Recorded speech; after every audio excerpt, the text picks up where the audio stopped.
qabul qilingan. Mana shu raqamdagi bitta situatsiyaga qo'shib tushib qoldi, Instagramda bo'ldi. Bizga ginekologga dasturga beribdi. Sababi nima? Qon ketib patsient borgan u ginekologga, u ginekolog gastroskopiya qilgan. Mana sizni holatingiz bo'lgan, gastroskopiya qilgan. Gastroskopiyadan keyin yana qon ketavergan. Bu sizlarga gastroskopiya nima uchun qilinadi?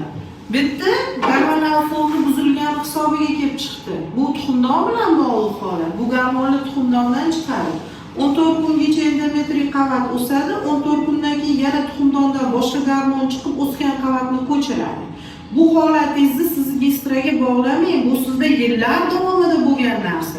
U qachonlardir 5 yil, 6 yil oldin sizga endometrioz, adenomioz deb diagnoz qo'yib kelishdi.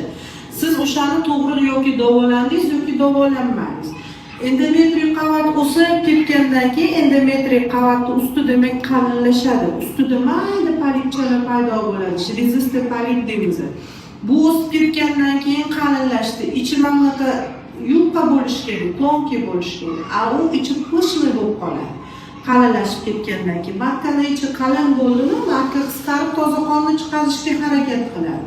Xo'p, toza qonni chiqazamanda qon ketaveradi sababsiz. Mana shu holatda gastroskopiya qilinadi, chunki mana bu joyni demak olib tashlash kerak, o'sib ketgan joyni. Olmasa qon to'xtamaydi. Olib tashlagandan keyin ichkari yupqa bo'lib qoldi. 1-2 oy normal menstruatsiya bo'ldi. 3-oydan keyin yana bu qalinlashib ketib qolib, yana boyagi holatga qaytadi. Gastroskopiya bu ko'pincha diagnostika usuli. Nima uchun qon ketyapti, o'shani kamera bilan kirib ko'riladi. Endometriy qalin bo'lsa oladi uni, ekishga beradi, tekshirtiradi uni.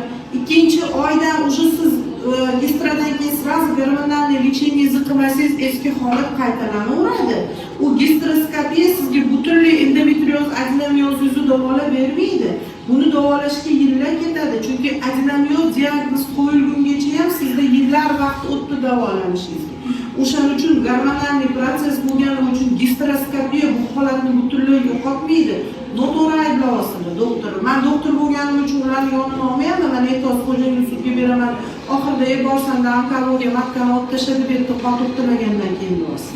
U sizga 5-kunidan narkologni ham yozdi, predisteronni ham yozdi. Payetlarni sekin-sekin endi bu narsa davolanadi. Onkologiya ko'rganim yo'q sizda. Gormonal lecheniyani qilamiz, o'shanda gistologiyaga olingan hozir hamma narsangizni bittalab ko'rib, razbor qilamiz. Lekin to'g'ri tushuninglar, gastroskopiya bu davolash